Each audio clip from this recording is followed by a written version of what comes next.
Hi guys, thank you for joining me on my channel. This is Topeka Fennell, and today we are talking to Jim L. Townsend, aka Jimmy Townsend, and Yeah. he is author of Snakes in the Garden, the untold story of the life of Jim, aka Jimmy L. Townsend. Thank you for joining me, Mr. Townsend. Yeah. Thank you for having me. It's a pleasure. Thank you. I must say, when I started hearing about your story, I've been fascinated, as a lot of people that I've talked to that have heard about your story have been fascinated by you and what you've been through. And like we talked and spoke earlier, it's a blessing that you're even here to talk with us and that you're out of prison. And we'll get up into that part. But can you give us a little bit for those who may not have heard your story, just a little start on who you are and your book and what we're going to get into today? Well, first of all, let me say this, Auntie Pika. I'm glad you said that it's a blessing that I'm here because I always let people know. And in fact, when you go to my Facebook page and Instagram page and look at my profile, the first thing I say is who I am. I'm a Hmm. Christ loving, godly man, you see. Great. And I Hmm. just want people to know that. And I wear my faith on my sleeve. So, throughout my interviews, you might hear me give God the glory because as always, because when you look at what God has brought me out of 27 years in prison, Yeah. look at that number now, 27 years in prison. He brought me Hmm. out of it and through that because I had a death sentence Yes. when you really look at it, life without parole. Mhm. So, yeah, I'm always giving him the glory because that's due him. And so, Absolutely. yeah. Mhm. Mhm. Mhm. So Go yeah, ahead. so you went from 27 years in prison to talking with us today about what you've been through. Can you give us just a little backstory on how that happened or how you ended up in prison? And then we'll get more into the person who was there by your side through this.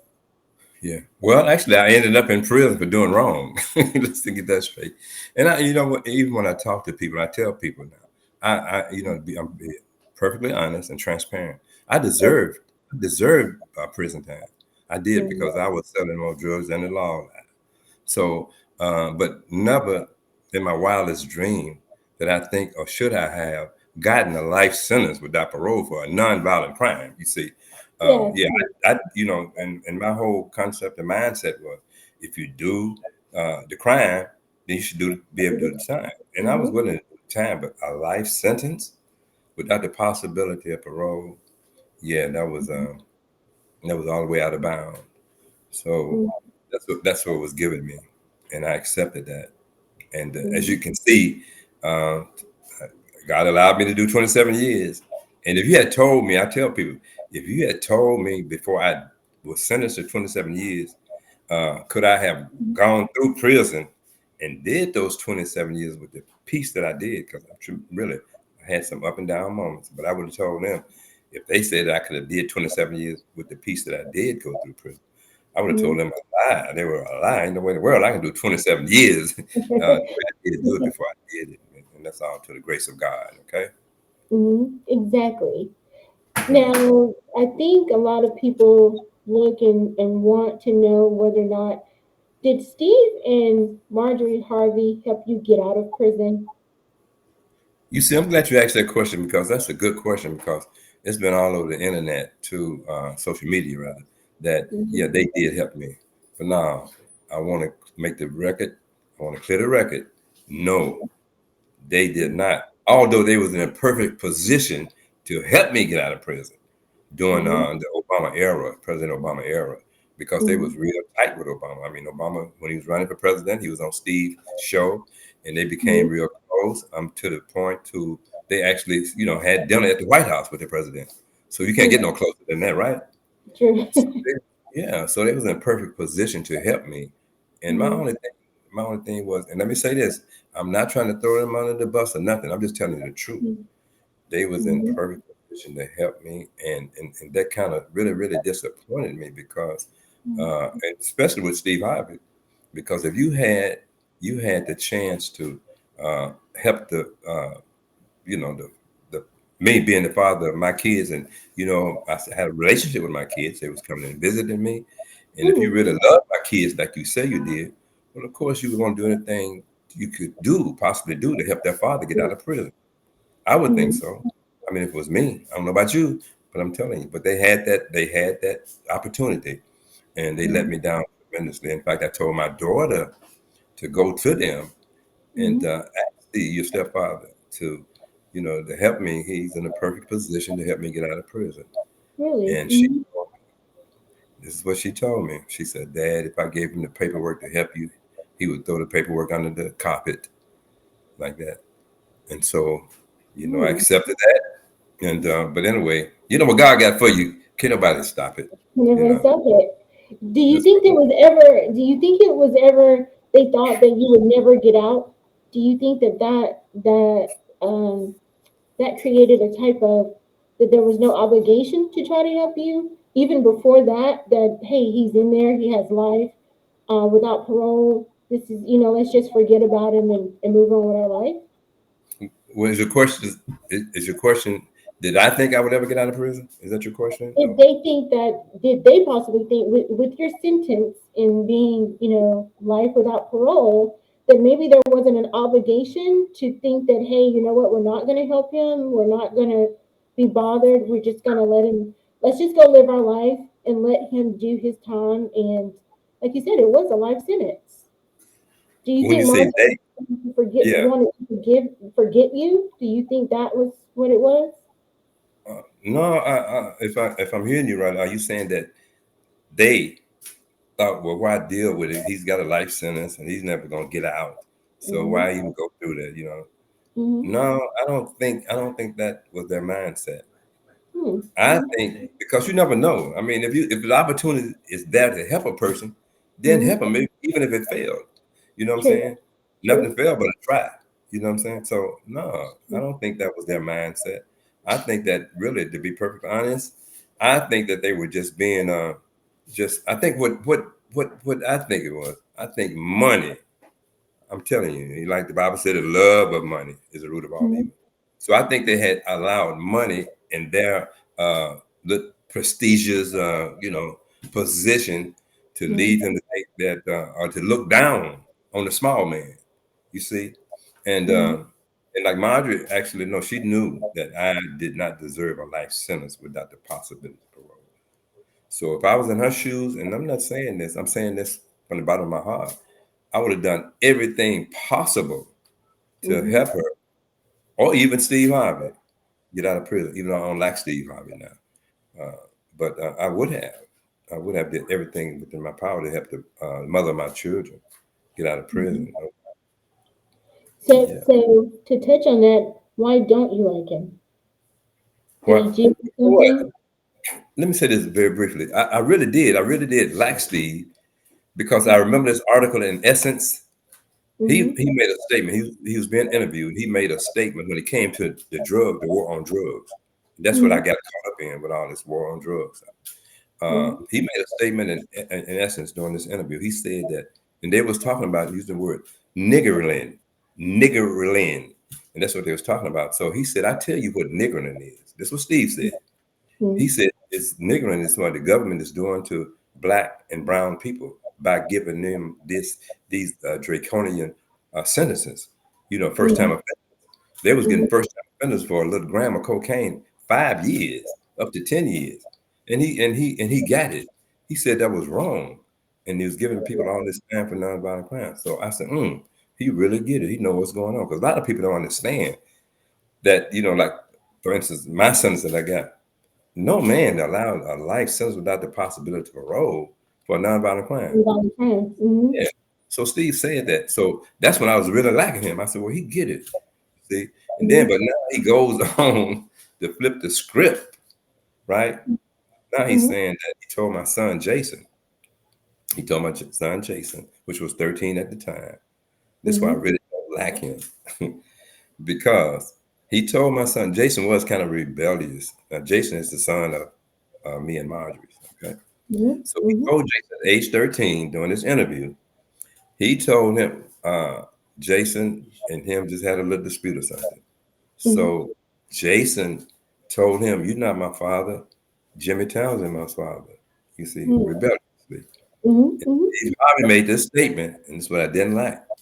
You know, he told Jason, "Okay, I love your mother, so I got to love you." Like that was a chore. So I got to love you. No, you love him because you love him. And so he said, "Where's that punk ass dad of yours?" And and yeah, on TikTok, I got the link. I'll send it to you if you want. So when he said that, I said, "Well, come on, man, where'd that come from?" You know. And when he said that, it was just something that just really just said, Mm-hmm. "This dude is his fate." Nah, you ain't gonna tell Yep. no 13-year-old kid that.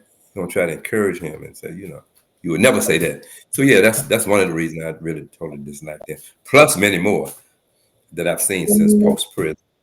So It's post. anyway, Mm. Wow. Do you, yeah. and we're not going to harp on this, but the blended family with Marjorie, was it real? Come on, Because, come on, Tabika. You see what's going on. All you gotta do is just look at it objectively. Look at, come on. It was a mm, facade. That blended family. This man, all of a sudden, he comes out and with all this here, he's a, uh, I guess he know everything to, in fact, to life. And mm, no, this man with that blended family, it was all for camera, because they was mm, trying to build this how would you say it, whatever they was trying to build, that they was mm. like perfect family, perfect blended family, and all those things. Mm. A Brady Bunch type. Uh, Yeah, it was trying to build this image of perfection. You see what I'm mm-hmm. saying? And everything was Mm. what, ice cream and candy, but nah, it's facade. His own kids. Come on, people. I don't understand that. When you see it and when you look and follow everything, you see his own kids. He weren't even in that life. Yeah, His two yeah, daughters. He wasn't in that life. He weren't that's even true. in Wyndon life. You see what I'm saying? That's So true. no, and I think he tell the story. In fact, if you saw this interview he did with Shannon, uh, Mm-hmm. Sharp. yeah, they did. So it was like damage control, and he's telling Mm-hmm. everything, and then he tells the story slip of the tongue. I don't think he meant to tell that, but he went on to tell about the girls didn't really receive Marjorie. He told it. That came out of his mouth in that No. interview. See, I hadn't heard that. I had not heard that Oh, you till. didn't see the interview? Yeah, Mm-hmm. yeah. By the time he had two shots of that cognac, and he went to tell him, yeah, they was drinking on the interview. Yeah, yeah, I saw it. So it got a little loose. Tongue got a little loose. Yeah, that's it. Loose tongue. So Yeah, you've been out for 6 years, right? Six yeah, going on. Yeah, six. It was 6 years this January. Yes. 6 years. Hmm. So you're writing the book, Snakes in the Garden. You're writing the book. No, Why I did wrote the book. No, I wrote the book to people. it's finished? Yeah, and they can pre-order it, Mm-hmm. and on your website as well, right? Pre-order on Amazon and order it from your website as well. Mm-hmm. Now, why now? Why is it? I mean, has it taken you this long, or was it something that you thought, you know what, let me finally get my story out, over the past 6 years? Was there just something that said, hey, it's time for me to tell my story here? What was it that prompted you? Was there anything in particular that led you to say, it's my time to tell my story? No, really, it wasn't like that. Really, when I started writing the book, and a lot of people don't know, even before I started writing the book, what really, I guess, kind of prompted me to just go on, because I had started, like one or two chapters. And then when this incident came out with Steve and his wife, how he was doing his wife and his son and all of that, I thought about what they had done to me with Jason, with the name change and all like that. And I just really truly believe that he was really at fault as far as their marriage was concerned. And then it came to light. We see that Marjorie and him was dating even while he was married and all like that. So it came to the light. Mm-hmm. No, Mm-hmm. that when he was doing Mary, the way he was doing Mary and Winton, his son, I said, man, let me go and write my story, because basically they was doing me the same way. They with Jason, with the name change, from Harvey to Mm-hmm. Towns. He was 18. Why are you gonna change your name? I mean, he was 17. Jason, you're gonna be in another 6 months, 6 or 7 months, you can change your name. You don't need me to sign off on that, giving them my parental rights, So So it came down to that. They was like I was minding my own business. So I Mm-hmm. no, the book was pretty much that's when I started out. But then when I finished the book, I put it on the shelf because Good. my whole mindset when I got out of prison was just to bond with family. I wasn't thinking about Marjorie and Steve Harvey, you know. I just wanted to bond Mm-hmm. with my kids and my kids because I had been, you know, taken from them for 27 years. So that was Right. my mindset, you know, and that's what I tell people. Y'all got to remember, I wrote that book 13 years ago, you see. Oh. Yeah. Mm-hmm. And I started to bring it out, but then I said, man, no, that ain't my first priority. My first priority is about my kids and my Mm-hmm. grandkids. And that's what I was doing. They put Steve Harvey and Marjorie. Well, I can't tell all what this really prompted me to just come on out with it this time and go all the Mm-hmm. way. All the Because way. do you know what pump faking mean, Topeka? You don't know what Not I know. thinking. No. No. Pump faking is. I started to want to put it out, and then you know you faking like you're gonna do something, then you don't do it. Oh, yeah. Okay. It's called pump faking. You don't know that. You don't Mhm. know that ghetto language, but yeah, that's what I did. And I set it on the shelf again and just forget it. Because actually, my kids was Morgan and Jason. Initially, they thought I was putting the book out to throw their mother under the bus. Yes. Mm-hmm. But that's Mm-hmm. the last thing I want to do because I mean, you know, she's the mother of my kids. But now she got to be accountable for her actions since I've been out of prison. It's terrible. So, and I write about it in the book. In the book. I write about it. Yeah. One question, and this has come up. I've seen in different interviews. Did you? Okay, how can I do this? Was there ever a point where Marjorie could have gone to prison herself? And did you take the fall for her in any of the things that were done uh, back then? Yeah, I did. I saved her from going to prison. Ain't no question. I wish she'd jump out there and say something. I got the paperwork to show that I did. Yeah, I did. I did. I did. I mean, my mindset was, I mean, she was just we was supposed to be thick of thieves, but my mindset was she was we had a 5-year-old daughter and she Mm-hmm. was 8 months pregnant with my son. So I would have done anything to keep her from going to prison. Going to prison. Mm-hmm. Because I was true to the game. And you know, if you're true to the game, then it's no way in the world you're gonna let the mother of your kids go to prison if you can help it, even though she was guilty of sin. So that was my mindset, you know. It was out of Mm-hmm. love for kids and her. And so yeah, I Good. did that. So, do you see your kids now? Do they come to see you now? Are you involved with their lives and your grandkids? We do. Me, Morgan and I, we really we tight. We really tight. Because initially she was totally some years ago she was totally against me, you know, bringing the book out, and so was Jason, because they Mhm. thought it was all about me throwing their mother under that bus.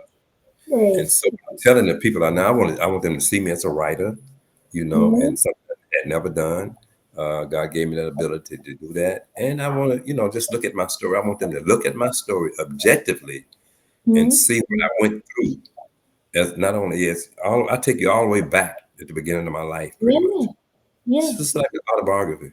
You can see some of the things and the twists and turns in my life, and really, it's just building a platform to peak to where I can talk to these kids. That's what I'm doing. I'm trying Mm-hmm. to get people to see all of the things that abuse. I went through it all. You name it. I've been through drug abuse. You know, a drug addict, and all those things.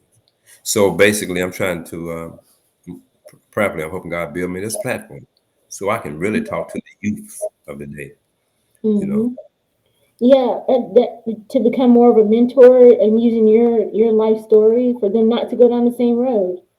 yeah. And you mentioned I saw that too on your website that you dealt with abuse um, as well and went down that wrong road. Can you elaborate a little bit on that, or would you just rather? How did you? Do you think is that what pushed you into the drug game, or was it the moving from Memphis to Chicago? Um, Hmm. what was it? What was it that led you down that road per se? But you know, as you read the book, you'll see it was never my desire to be a drug dealer. I was a good old city boy from Memphis, country city boy from Memphis, born in Chicago, up there at age 16. So, Mm. and you got to be mindful that I came through the Jim Crow era down Right. south in Memphis. I mean, Mm-hmm. I mean, Segregation, all of it. yeah, Mhm. yeah. I mean, this is where Martin Luther King, they assassinated him. Right. So I Mm-hmm. was definitely caught up in the civil rights era. And, Martin Luther King was fighting for the garbage collectors, Right. sanitation workers. And my father was a Mm-hmm. sanitation worker and all that. How ironic. So my whole thing was I left the city. I left Memphis. That's why I left at age 19. Hopped the Mm-hmm. hopped the train and went to Chicago. I went to Chicago to really find a better job because really Right. wasn't any jobs worth having. I finished high school. So Mm-hmm. now it was never my desire to be a drug dealer. But as you read my story, you'll see how I got caught up. You'll see how I got caught up into the drug game. Never Mm-hmm. wanted to live that type of life. But that's Mm-hmm. what fate, showed me, and I went through that and really didn't like it. And that's why I told you initially. I think that anybody that do sell drugs, yeah, deserve prison term, but Mm-hmm. let the crime, be in relation to let the time be in relation to the Yeah. crime. Yeah, Yeah. Yeah. For nonviolent offenses. I like I told you, everyone can go to and you do snippets on your Instagram and read portions of it, and also your whole life. I was thinking, I said, if I could see this play out, I'm ready to read the book. I'm ready to get my hands on it because I said this is something that I can see on a big screen. I can see, and but then also learning from it. It has so many elements of, is this someone's real life? yeah, And you bring in the element of, you getting, you became a pretty big deal in the drug industry. You're big time. And no, then, I was maybe big time. I said, well, at the time, I was, and not to give it no glamour and nothing like right, that because, right. yeah. Hmm. Yeah, because I hate actually when I look back retrospectively, I hated what I did because I really was a blight on society, and that's why I tell Hmm. everybody, yeah, I deserved a prison time. You see, Hmm. but I know Hmm. I've been forgiven for doing all that, We're doing and all that's that. why, yeah, and that's why I want to do all that I can to try to rectify what I did, that blight that I was on, I projected on society. I want Hmm. to do good, try to, you know, reckon some of the things that I did by helping kids I have to the kid. beware of the ills of selling and doing drugs. See, Hmm. yeah, this, Yeah, I had if I start talking about it, I'm gonna cry myself. you I gonna cry? had Yeah, because I understand what you're saying because I had someone close to me Mm, and pass away from an overdose, and so it's kind of like I wasn't even going to touch on it, but then being able to talk to you and something that I haven't even spoken about. It was something that was unfortunate. He was a young man, 26 years old, mm, and mm, so. You, to me, I always, you kind of want to default to just liking the person that sold it to them. And particularly, you have this fentanyl craze that's going on right now, yeah, or fentanyl taking over the streets. And so I can see, do you think it's harder for people to forgive people who, or possibly have, in your shoes and you sold drugs and then kind of resent people now that sell drugs and all the cartel and all these people that are bringing it over? And particularly for me, having had someone that was close to me pass away, yeah, um, that, at a young age. mm, And how can you rectify that? How can you rectify with people who had those experiences? And what would you tell someone like me? yeah, Because you never know what your actions are that could hurt people or that may have possibly, like you said, you were a blight on society, and mm, people who may have felt that maybe you contributed to, like you said, the negative aspect of selling drugs in your community. What would you tell someone like me when you You know, say, "Hey, I'm a good person now"? yeah, I felt the emotion in your voice as you were saying that, and truly, I can relate to it and understand where you're coming from. And I understand, even while I was in prison, I knew some of the correctional officers, that they had people just like you that they knew and that was close to them, and family members that, Mm-hmm. that died on drugs, OD'd on drugs, or whatever. So I Mm-hmm. understand that. And so, truly, yeah, I know they looked at me as like I was worthy of death. But and like I said, I admitted that I was a blight on society. And I would say to you is that a person like me, where I'm coming from, I would tell you that, yeah, I was wrong. I was sorry. But when you really look at it, you can't unscramble an egg. You Yeah. can't ring a bell. Mm-hmm. I can only go from where I'm at this standpoint. And at Mm-hmm. this point in my life, when you say, how can I rectify that? Well, first of all, I've been forgiven. Right. I've been forgiven by the grace of God through my faith in Christ Jesus. Mm-hmm. So now I want to do it. How can I rectify? That's why I kept telling you. The only way I can rectify, like I said, I can't go back and change none of that stuff that I did. I did Right. it because that's but I would tell you, as I said initially, that this platform that I'm trying to build is when the people would call me to speak and talk to kids. Mm-hmm. Something I can do and tell Yeah. them. You see what I'm saying about the Mm-hmm. shoes that and the things that I went through life, child abuse, molestation, alcohol, drugs. So you name it, I walked in and I can talk about it. You see what I'm Right. saying? People that Mm-hmm. hadn't experienced what I experienced can't get before kids and tell them something that, they trying to tell them something they never experienced. Mm-hmm. So to pick, I would say to you is that's all I can do. You see what I'm Mm-hmm. saying? Like I said, I cannot ring a bell and I Mm-hmm. can't unscramble an egg, but I can go forward and do those things right now. That's And right. you see, Mm-hmm. Well, I really do appreciate you completing the book, writing the book, and telling your story and talking about how God has um, blessed you, to be here with us.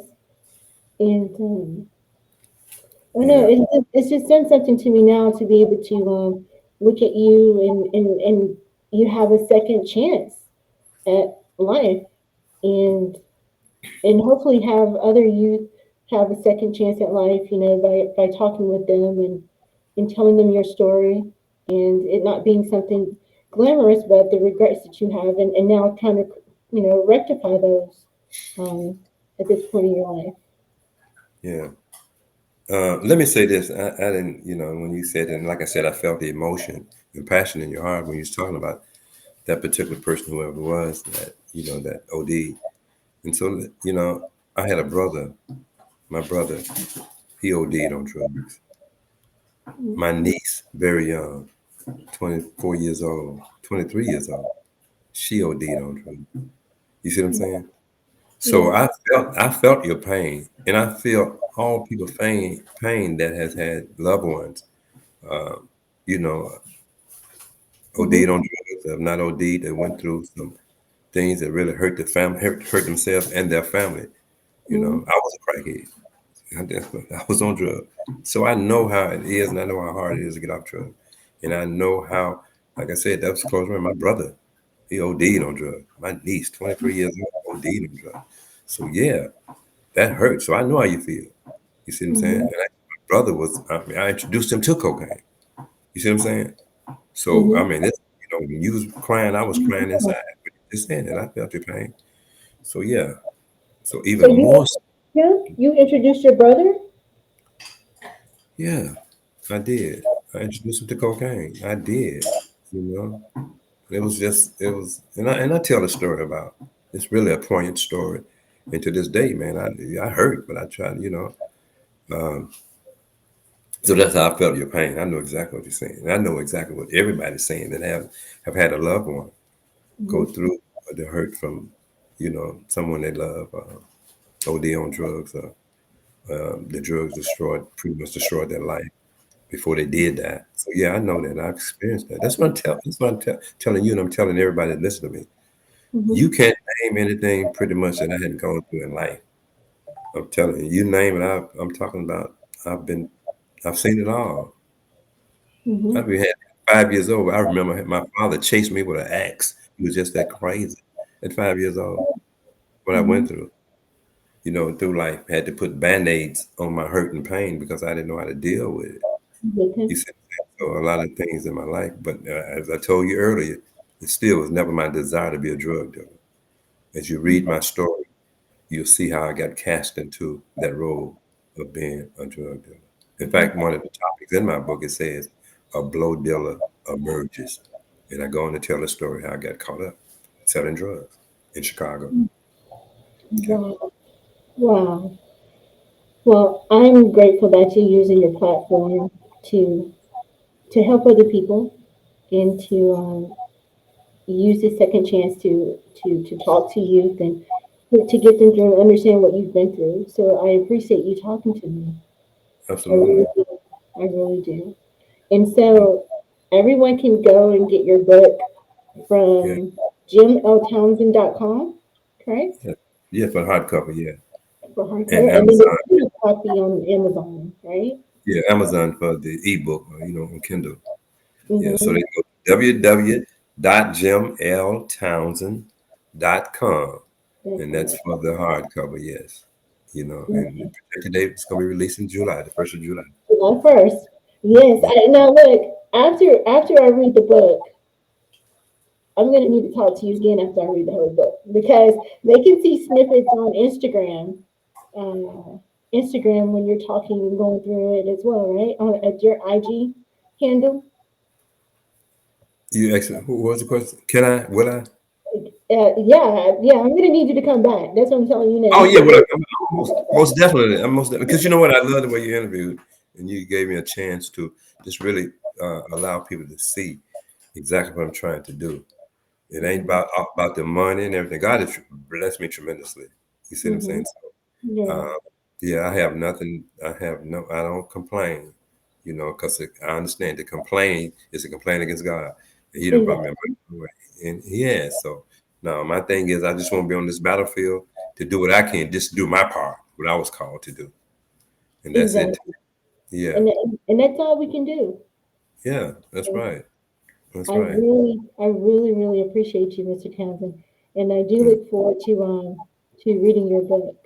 And everyone, go order the book today, and it'll be ready July 1st, dropping July Mhm. 1st. All Yes. right, Yes. It's all projected right, date. Yes. all right. Well, thank you guys so much, and we'll see you next time. Thank y'all. Y'all have a rest of the blessed day. Mhm. Love